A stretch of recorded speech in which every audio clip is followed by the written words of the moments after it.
Good day, ladies and gentlemen, boys and girls, and HOTS players all over.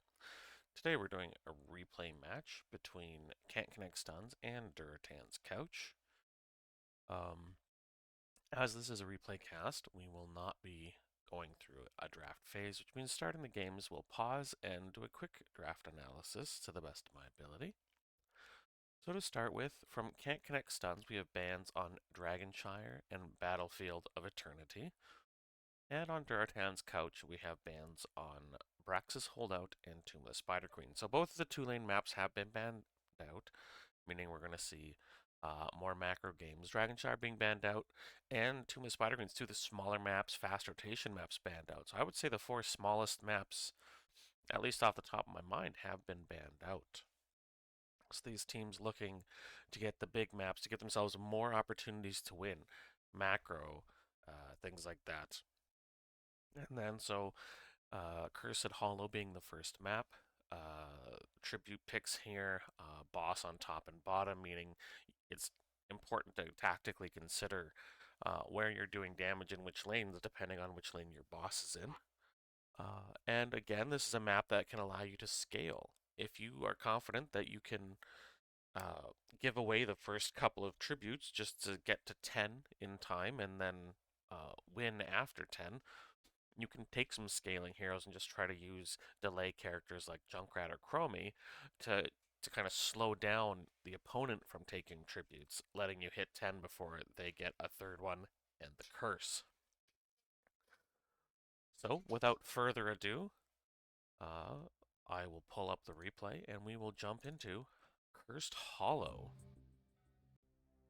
between Can't Connect Stuns and Durotan's Couch.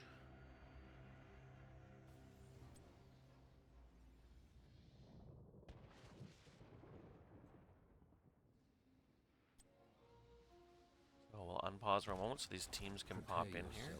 And there we go. So Can't Connect Stuns has drafted Johanna, Raynor, Rhaegar, Deathwing, and Blaze. So this is a triple frontline comp with the Deathwing Blaze. Interesting, we don't often see a Deathwing pick, but it is technically a global pick. And this gives them a chance to run a 1-3-1, where there can basically be always someone in a lane, even if you send someone to take camps. Rhaegar is able to clear camps, clear waves, so one of the better supports for doing so if necessary. And Raynor is capable of playing the hyper carry role. And Blaze and Deathwing both capable of getting plenty of damage in as well. Now, there is a lot of CC on the side of Durotan's Couch, so one wonders if Deathwing was a final pick to get away from the Polymorph, Drag, Diablo stuns, and the Junkrat traps. There's not a lot those characters can do to a Deathwing, so it's basically going to be Mockery's job to try and do as much damage as possible to the Deathwing, as the other characters are just not able to do very much to the Dragon, who is immune to CC. On the other side, we've got a Brightwing, Dehaka, Diablo, Junkrat, Tracer comp, and again, outside of Deathwing, that is a lot of control. Bombs, tackles, drags, polys, and double global support with the Brightwing Dehaka. Diablo excels on this map. Not only are there so many wall segments to bang people into and stun them, but there's so many bushes in this map, meaning that you can grab people by surprise. Dehaka is extremely strong on this map for much the same reason. A lot of bushes he can teleport to. The race car build means he can rotate very quickly, and he can just grab you out of nowhere, tongue you, polymorph, Diablo, flip, and stun, and you're dead before you've had any opportunity to respond or even press your buttons. And Junkrat Tracer, they don't output tons of damage early, but as the game goes, they become stronger and stronger, and especially after the level 7 power spike for Tracer, Raynor's going to have to be careful that he doesn't get caught in one of those CC chains and blown up, because without him, his team doesn't really have a great opportunity to respond.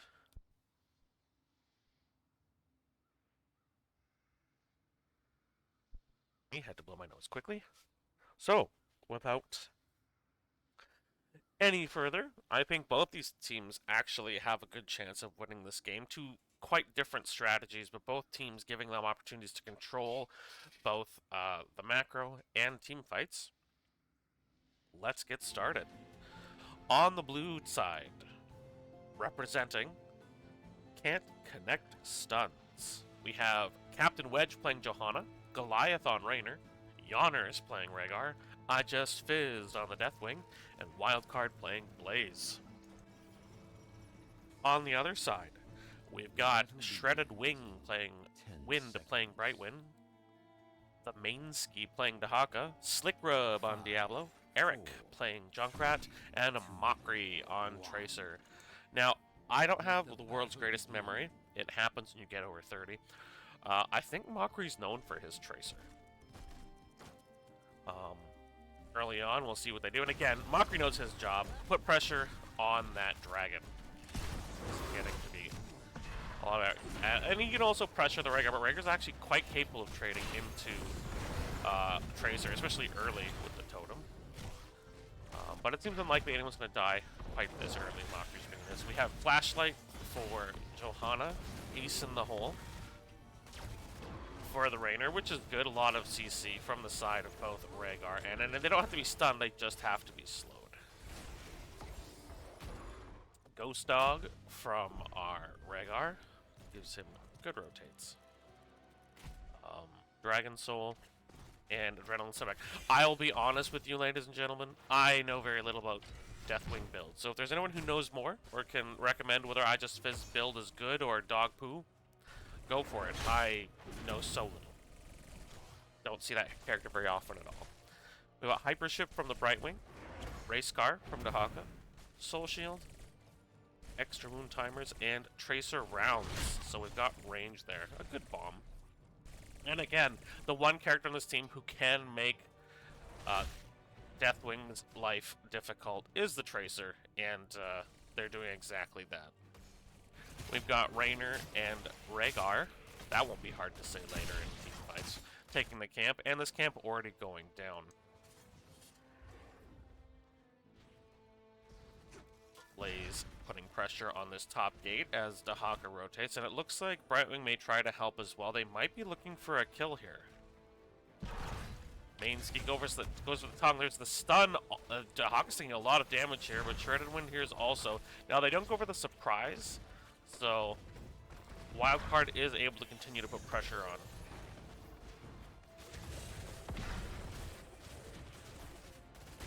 Keep an eye on that, and again, they're going to push with this camp here as well. And there's only Diablo here to defend at the moment, so actually Junkrat got pulled. It looked like he was capping that camp, but he came immediately to help clear this, and they'll take that camp at a more opportune time. Both players trading down here, but no, Raynor gets killed. We missed out on the exciting part. The first blood goes to, it looks like it's like a tower probably. And level 4 talents come out. Hold your ground, fight or flight. Nothing particularly unusual here. No Lurker Strain from the Dahaka, going for a Hero Stalker instead, as the first tribute is spawning on the top side in a neutral area. Junkrat bombs trying to identify who may be hiding in bushes. And they're setting up control here, as the team does rotate, and Tracer isn't coming up. Deathwing is still here.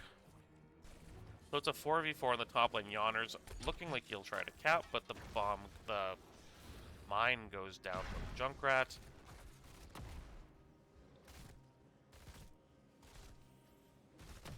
And again, both teams are trying to force the other into a mistake. Captain Wedge comes around with the flank, and Dahaka's pretty low at the moment.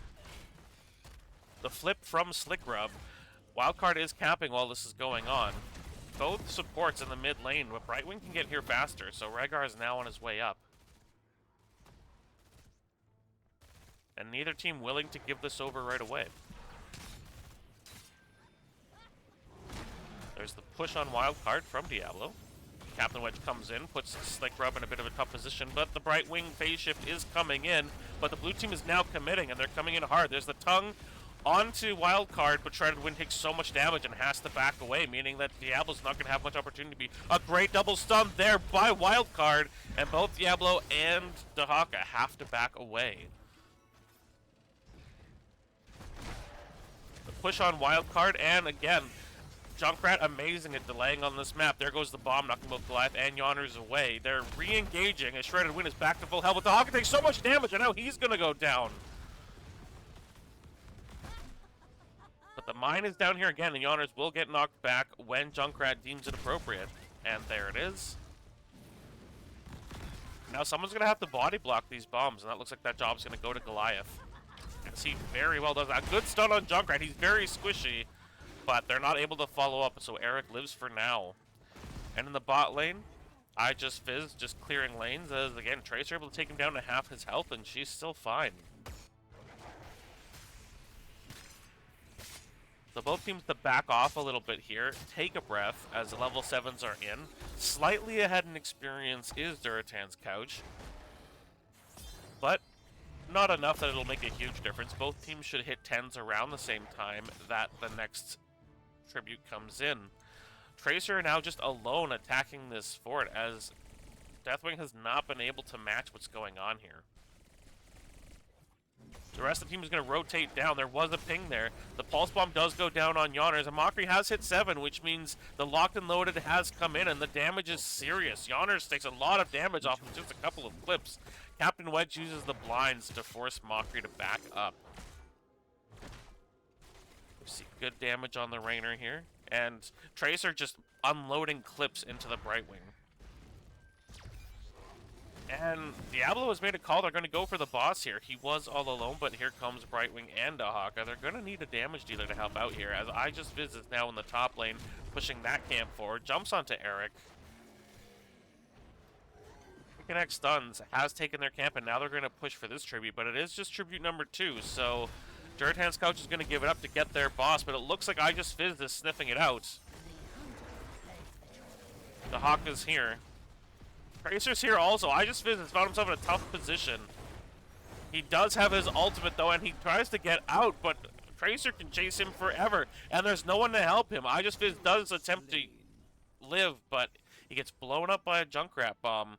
That's the end of him. Tracer's coming to clear the mid here, and the boss will go down and be captured by Durotan's Couch. On the bottom side, their race was very fast. They kill their boss as well, and now it will be equal. Can't connect stuns to push with their boss in the bottom lane. No, they're backing off now, as this boss so far has gotten the front gate for free, and Mainscape will clear out the minions here.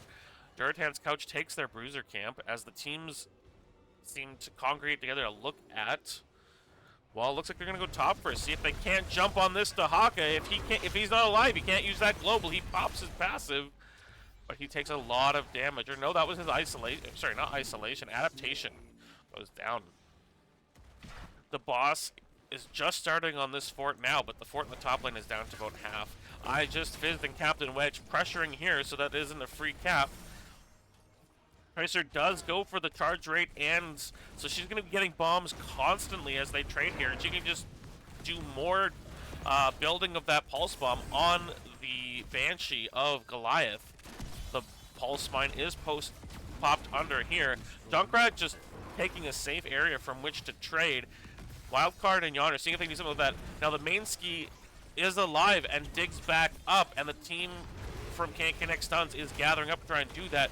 Out comes the bomb, which puts lots more damage on, and the stomp build into Lightning Breath, but the bunker comes out, and Slick takes nothing from that. Dahaka finally does go down on the bottom, but I just Fizz down to 300 health. He's taking a lot of damage too, with Shredded Wind and Junkrat getting extremely low. Slick is isolated and blown up, jumped on by the triple bruiser, or the triple frontline. of Can't Connect stuns, and they finally win this to take the tribute. That is also their third tribute. They're getting a curse, and now they're jumping on Eric, and there's no fort bullets to save them, but the turnaround, they grab Yards and blow him up. Goliath now trying to come in and around from the side, but a great turnaround with the phase shift from Brightwing. And that instead leads to the return kill. Now the boss did manage to break the fort in the bot lane, and the top lane is going down to minions plus I just fizzed pressure.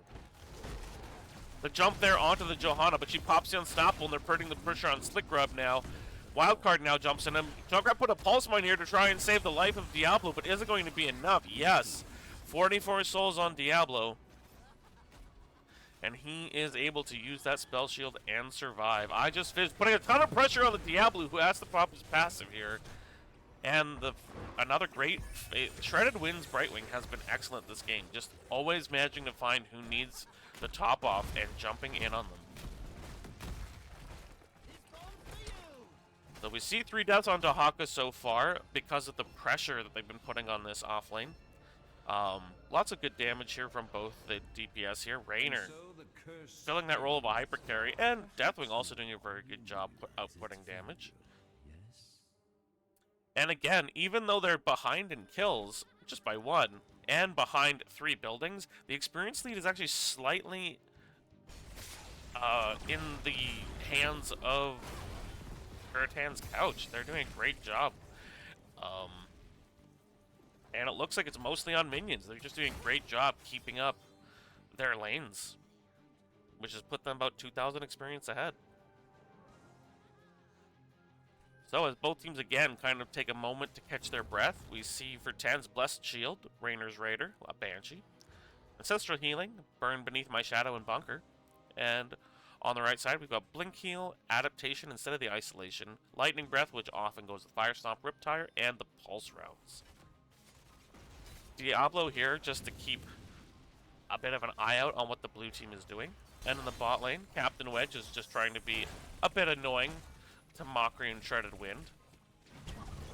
I just fizzed attempts to jump on that Tracer, who's been a pain in his butt. There's the jump in, but then again, a great Q from Mockery. What a blink. He knows exactly what the limits on his Tracer are, and he is just keeping the perfect range with that level 1, allowing him to safely harass. And there goes Raynor's Raiders. Clive's going to have to wait to bring his little friend back here. On cooldown now for 40 seconds. And they're going to push and try to finish this bottom fort. And they have all 3 forts quite low. They're not going to need a curse. They just need good rotations to basically even up the buildings in this game. 16s come out for both teams. As Junkrat, Eric clears this mid lane, they're going to go for their bruiser camp now.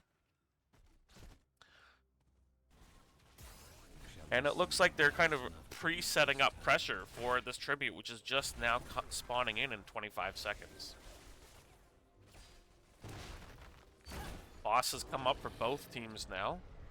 Blaze in the mid lane, keeping an eye on this pressure, but there are 3 here, so he can't afford to be aggressive. As in the bottom, we see teams taking up their positions. Now this is going to be the first tribute to either side in terms of building towards a tribute, or building towards a curse, pardon me. There's 4 here for the blue team and only 3 for the red team. Durotan's Couch, Eric is now rotating in, and Tracer coming in from behind, again to put pressure on Yawners. Out comes the Pulse Bomb. The main's getting very low on that Dahaka, has to pop the adaptation. Here comes Riptire, does a lot of damage. Yawners drops the Ancestral on Goliath. On the top, I Just Fizz jumps in, but it's already down to a quarter health. Slickrub taking a ton of damage as well, though, and Mockery's low as well. And with this triple frontline, they're just doing such a great job balancing the damage with these Rhaegar heals. Now Wildcard, oh, the bunker dropped just in time. He avoids damage from the Pulse Bomb. Uses a flamethrower to be a pain in Tracer's butt, and it looks like, once again, for the 4th time in a row, Can't Connect stuns will collect the tribute. In these teamfights, they're using their bulk to just keep the damage of the Junkrat and the Tracer at bay, and so far, Durotan's Couch has not been able to respond to that. Even though Mockery's Tracer has been excellent this game, they're not able to output enough damage, and Can't Connect Stuns is just go, okay, we'll now attack Blaze. We'll now attack Captain Wedge's Johanna. We'll now attack the bunker. They're able to keep that damage balanced so that the big heals from Rhaegar are always enough. Both teams going for their bosses, and both teams will be able to connect with their bosses. A quick rotate now from Can't Connect Stuns to look to see if they can't do more to this bottom fort and maybe even catch out Durotan's couch on the rotate. Both teams essentially even on experience at this time. Oh, but the jump in from Eric. I don't think he expected to get caught there, but the stun, and he's dead instantly. Not expecting this team. And without the vision here, that was a really risky play. And Eric paid with his life. As now they're down a character as Can't Connect Stuns looks to attack the keep here.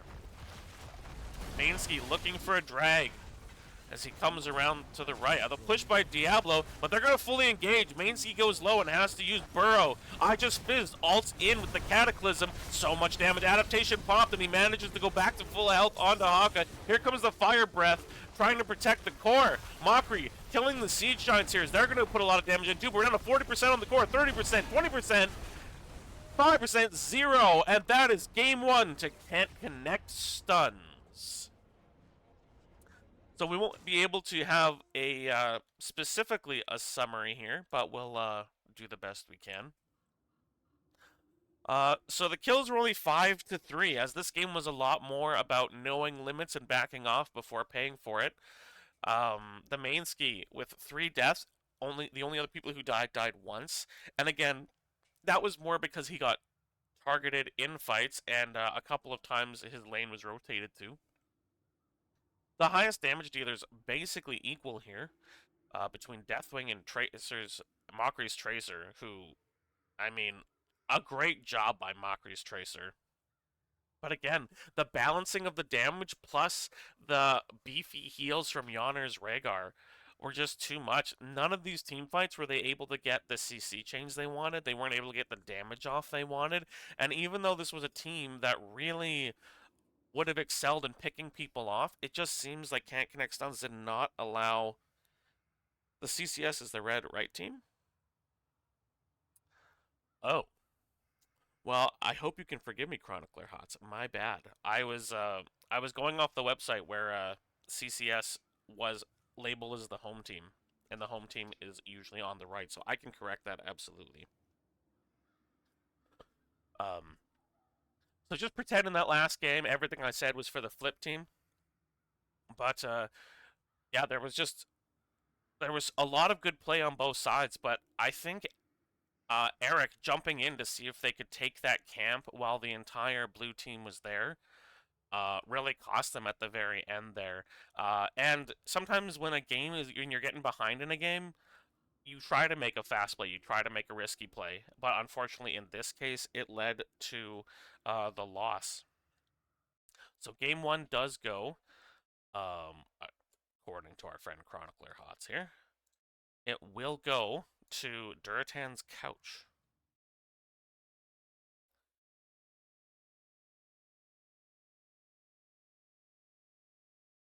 But yeah, we can absolutely flip the teams here.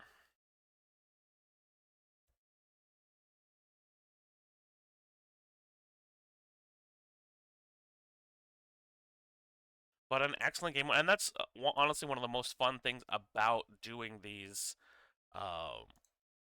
heroic matches is both teams really understand the limits of their heroes, is the words I'm looking for. They're incredibly strong. So yes, game one will go to Durotan's couch. They know the limits of their heroes. They know what they can and cannot get away with. And just really, really great play. And again, I think the Deathwing may have been last pick. Again, we don't get to see the draft, but it was the perfect pick for a good player of Deathwing. A huge amount of CC that not able to be followed up on, or not even be used on that character. His global, being able to answer the Dahaka and the Brightwing, and even little things like the Fear and the Cataclysm on the smaller areas of this map. Just and he did die once to Mockery's Tracer in a team fight, but that was more because he was sniffing out the boss and got caught. But just really, really great play from both teams. So looking forward to game two here, which will be. Let me double check here. Thank you for making my life difficult. It's going to be on Infernal Shrines, which is another really exciting map to see team fights on. So let me exit this replay. We'll jump into replay number two and do another quick draft analysis. Also, welcome, welcome, Chronicler Hots.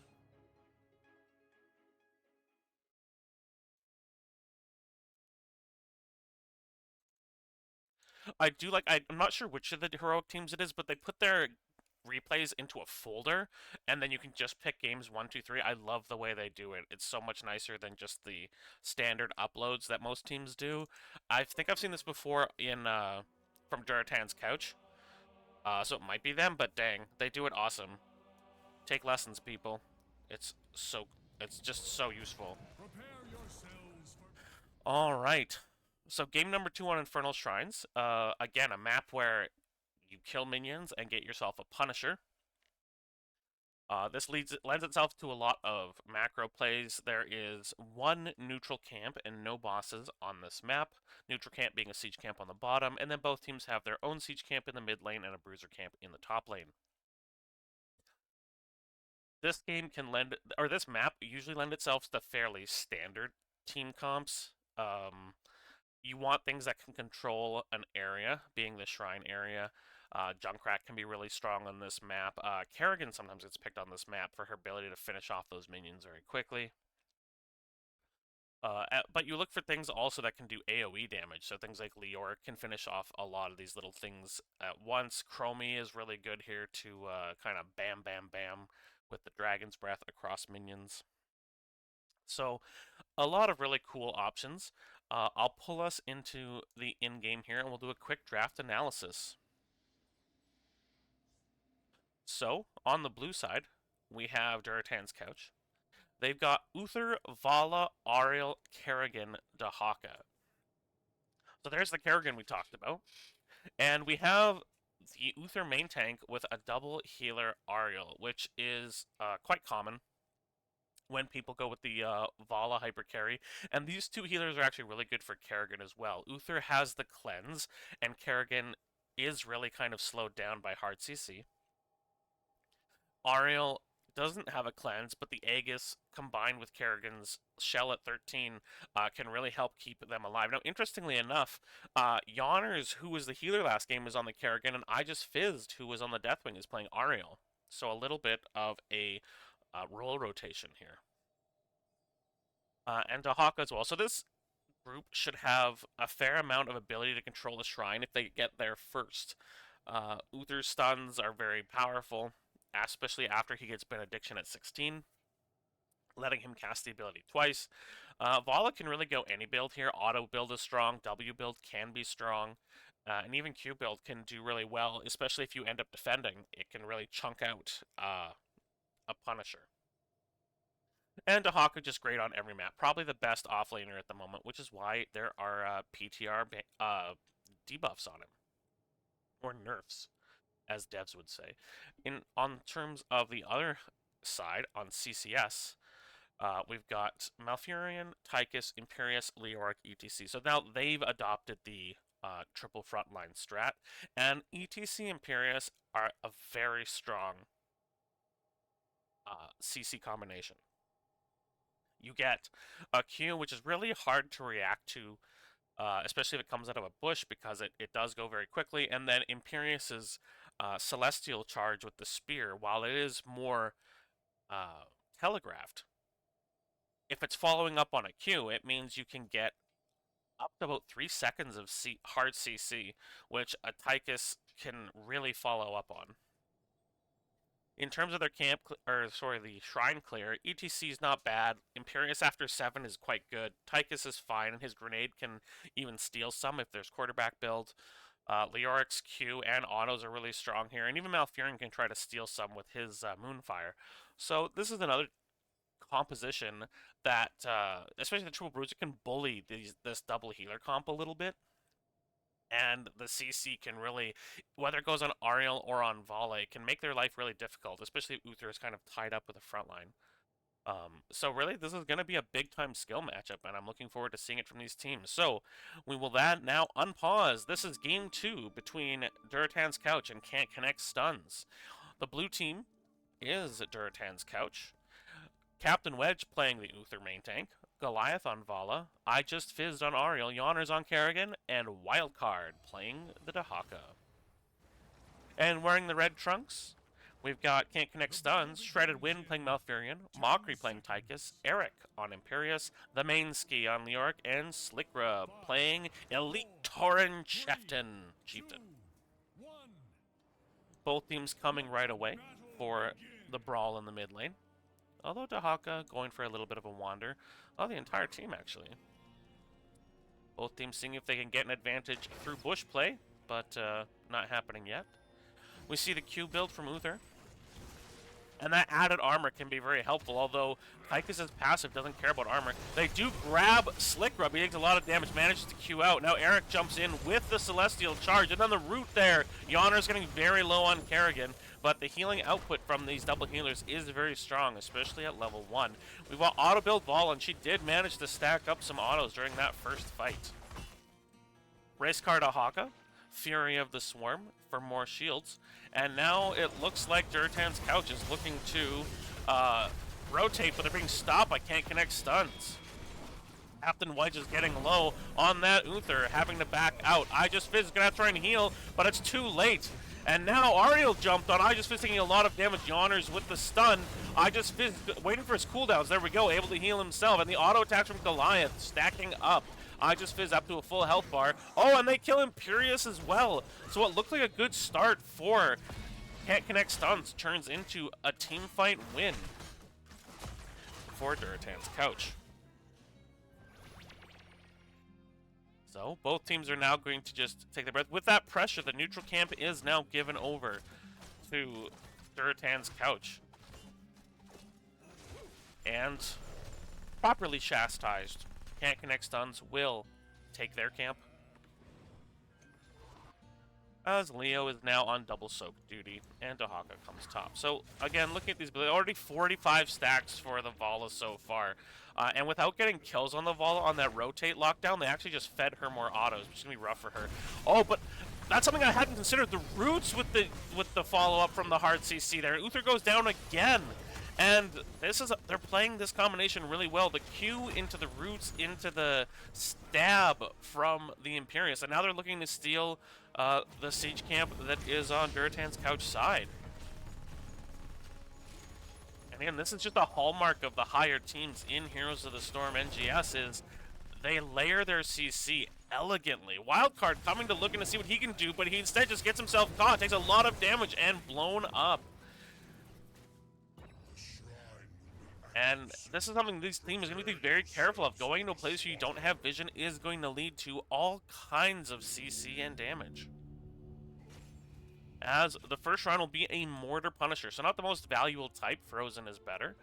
But this has given Can't Connect Stuns basically a 1-level lead, and they will hit 7s first, which will give them a decent lead for a Shrine Clear. We have Emerald Dream, so the usual pick for Malfurion, quarterback. And, of course, Master Assassin, which will probably lead into an Odin pick at 10. Impaling Light, which, if you're very confident in hitting charges, and you should be if they're rooted or power slid, you should be hitting those. Ossian Renewal and Block Party. So they find Imperius on the rotate here. Imperius not known for his ability to get out of things. Oh, the whip just misses. But he does manage to jump over that gate and keep himself alive. It looks like Durotan's Couch is going to give over the shrine. They're not even looking to move in here. And it is 30-0. So they're preparing themselves. Excuse me. They are preparing themselves to defend this as Dahaka moves to the bot lane. 15 stacks out of 75 for Kerrigan so far on that Sharpened Blades. 7's coming in for both teams now. Of course, the cleanse on Uther. You can't really play without that.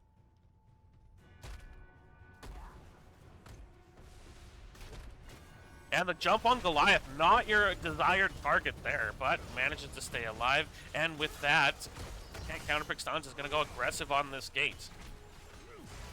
Slick Rub trying to see if he can find some follow-up. So the three of them, this core of CC, looking to see what they can follow up on. The unstoppable on Yawners, greatly done there by Captain Wedge, keeping him alive after that jump. Slick Rub instead gets caught and killed, and Eric takes a lot of damage from the towers, which they didn't finish. So this is something we don't often see. The towers are still up, and yet the fort has taken out a quarter of its life in damage.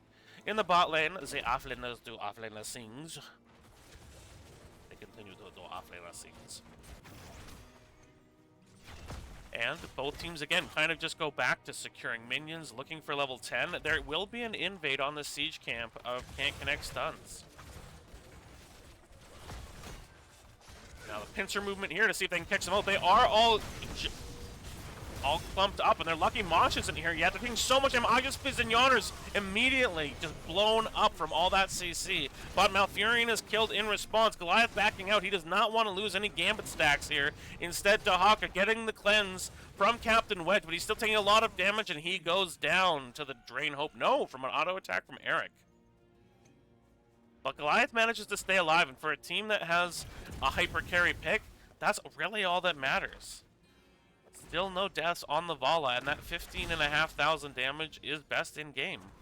Which, honestly, is what you want from your hyper carry. Captain Wedge is clearing wave here, but he needs to be careful that he doesn't get ganked. Although, Can't Connect Stuns is now the ones taking this neutral camp. Wildcard comes down to see if there's anything he can do about it, but he is just too late there. So 10's coming in for both teams. We've got Tranquility from the Malfurion. Odin, of course, from Mockery. Although we're seeing damage here, Divine Shield picked by Captain Wedge, being able to save himself just in time. We've got Kidnapping from Imperius here, Entomb and Mosh Pit. Although we do have some Mosh Pit stalls here, with Tongue having the range, I believe. The Whip from Ariel. I don't think Uther can get close enough to stun.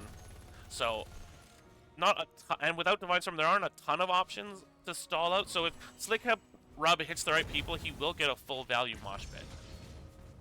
On the other team, we have Divine Shield, which you've already seen, Rain of Vengeance, Crystal Aegis, Summon Ultralisk, and Isolation. So a different... Here comes Kidnap on the Uther. They're looking to follow this up. The roots come down, but he manages to walk out. They weren't quite properly centered. The Summon Ultralisk comes out to make sure Slick Rub can't come in. And what a cute Widow Pink Ultralisk. He's like a puppy. No! Ulti!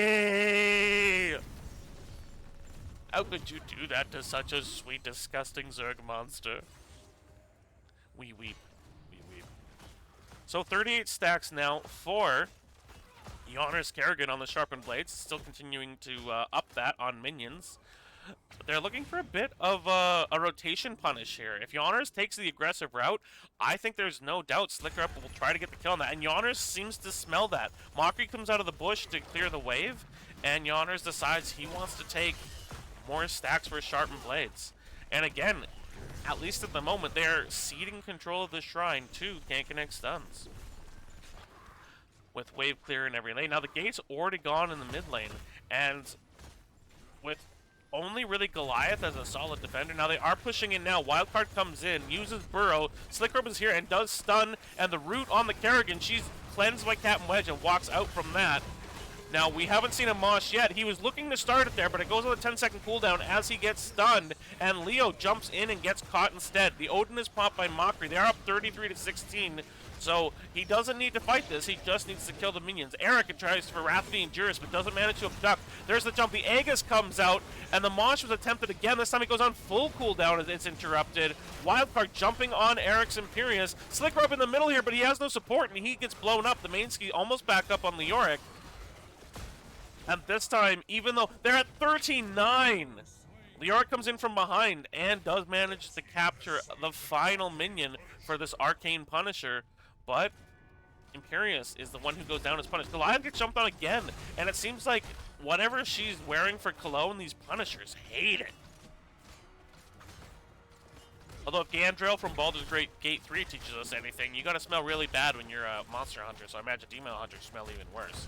Captain Wedge jumped on by this Punisher, as the red team was forced to not push with this, and they get maybe 5%. They get almost nothing, even though the gate was already down because they lost that fight. Thankfully, they were able to still take the Punisher, which means they didn't instead have an empowered push against them with characters down. And both teams making this a very competitive game. Oh, and Sharpened Blades is finished for Giannis Kerrigan. Now they're going to come in, they're going to jump hard onto the Uther, and once again he goes down. Wildcard does jump down, and he grabs Mockery, but he's cleansed instantly. There's this isolation. The Slicker Up takes so much damage on ETC, so now it's a 1-for-1 just on the main tanks. Giannis finishes capturing the camp, and once again this goes even. 13's out for both teams. We see the Ferocious Stalker with the slow. Chrysalis for Kerrigan, which is basically necessary. I don't think I've ever seen a Kerrigan go anything else on 13, to be honest. Piercing Lash, tempered by Discipline and well met. And Neosteel Coating, which is very good, blocking out spell damage for Mockery. Encore and Unyielding Despair. So we've got more of a W build here for Leo instead of the auto build we sometimes see.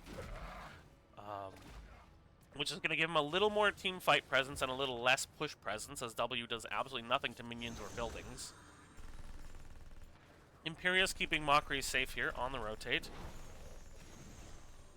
And both teams just kind of trying to smell out where the enemy team's engage is at the moment. Just playing it safe. Goliath very far forward, actually.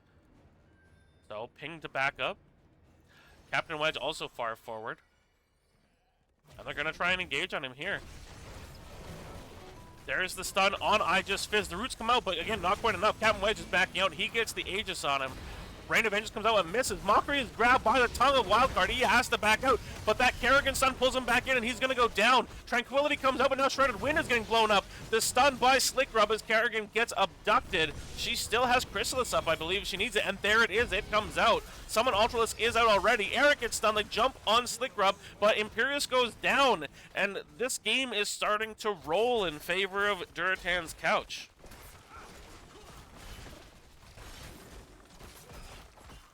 There seems to be a problem with the overlay. I don't see that Durotan's Couch has a lead here, so let me just quickly double check that here. I can't answer for you why it's doing that, but Durotan's Couch does have the 1-0 lead so far in this series. I will have to get someone with a bigger brain than me to explain why it's not showing that they're up 1-0. As they take out the gate on this mid lane. A good whip there by Ariel, but I feel like Aegis Fizz was just kind of showing that he could. He does go for the Reservoir of Hope, so looking to increase his healing. As Dahaka pushes in the top lane, this fort is down to about half health. It is Shrine time again. This time it is the Frozen Punisher. Oh, a great jump there by Giannis to get out of the Entomb. Captain Witch stuns Mainski. They're looking to engage here, though. Here comes Odin as they jump on Wildcard. Burrow is already gone, but he does manage to get out before taking too much damage. The tongue on Eric doesn't have any follow-up, so there's no damage there. Wildcard, it just seems the isolation does come out on this ETC. They're controlling this point, but the Odin managing to get minions just from distance. They're backing out a little bit here as the pressure is increasing, and Mosh is a threat. A great combo there by Yonners, pushing on Shredded Wind. Eric once again tongued, and Slick Rub, oh, with the cleanse, but, oh, and then the Divine Shield to make sure that it doesn't get him. So the cleanse happened, but the roots came down. They still tried to kill Goliath, but weren't able to. He finishes 150 stacks. Wildcard continuing to frustrate Eric's Imperius, and all the tools were used to keep Goliath alive, but they worked. Goliath still alive after Mosh, after Roots. As the cleanse comes out, then the Divine Shield comes out. And I imagine his damage, yeah, 42,000. Although Mockery's no slouch, 38.5. He's keeping up with the damage of this Vala. And that's without a proper tank to be building up his damage numbers on. Unstoppable there from the Mainski, making sure that he doesn't get stunned by the Kerrigan. The jump comes down on Mockery and Mainski. They're going to have to back out because the frozen orbs are going to freeze them in place. The root. 16's in for both teams, but we're almost to 20 now for Durotan's Couch. The jump is there. Slick Rub gets out, and Durotan's coach is just going to focus on this keep. But they're not going to be able to finish it, and they're backing out now. They do not want to get caught here. They want to hit 20 and take a favorable fight, as the Frozen Punisher gets this down to approximately 10%. A little more, about 15. There's also a siege wave pushing in the mid that will have to be answered. They're going to lose mid keep as well, as the Haka also pushes out the top lane. Now it looks like Can't Connect Stuns wants to engage on this bottom before it hits 20. The Chrysalis comes out, but now the Brute on Yawner is taking a lot of damage now. Slickrub also taking a lot of damage. Odin is popped. Goliath chasing down Mockery, but ETC goes down first. Wildcard has dug down. The main ski goes down as well. Goliath now just jumping into this fight, taking a lot of damage as the healers are behind. Eric stuns, but there's the cleanse there. Unstoppable, immediately blowing up as the Kerrigan combo hits Malfurion. Eric taking so much damage. Goliath auto finishes him as well, and they are going to get this keep. Mockery just trying to knock them off a little bit. They're looking to see if they can go for core, as they have 20s. And there's the AoE Divine Shield. They're going to try and take this core. Mockery pushing, trying to keep this team from winning the game. Wildcard does grab. Oh, but the stun misses Mockery. He's stunned, but he's killed. And it looks like it's going to be a 2-0 for Durotan's couch. An exciting match, but one that Durotan's couch and Giannis Kerrigan specifically and Goliath's Vala just had control of from beginning to end. Killed 17-7, and again, Mockery's Tyke is performing very well. Some really strong play there from Slickrub too, but he just wasn't able to get any value out of his Mosh, and the lower overall HP pool that you have on an ETC in exchange for those strong AoE stuns meant that anytime they didn't get a kill from his stuns, and when they didn't get a kill on those early picks, which they sometimes did but sometimes didn't, it means that he's in danger of going down quickly, and especially to characters that can output as quick and reliable throughput as Kerrigan and Vala when they're protected by double healer. It means that it was just hit, blow up on the ETC, on the Leoric. And Imperius's main weakness, I would say, is once he goes in, he can't go back out. He can't leave. So, a strong series and a strong game, but the 2-0 Durotan's couch, as Can't Connect Stuns is defeated. Again, thank you if there are any new followers. The VODs will be available on Twitch for 7 days, and these games and replays will be uploaded to YouTube under Omster. If that interests you, thank you so much for joining me. This has been Season 19, Heroic Division, Durotan's Couch versus Can't Connect Stuns. Thank you for joining me. I've been Omster.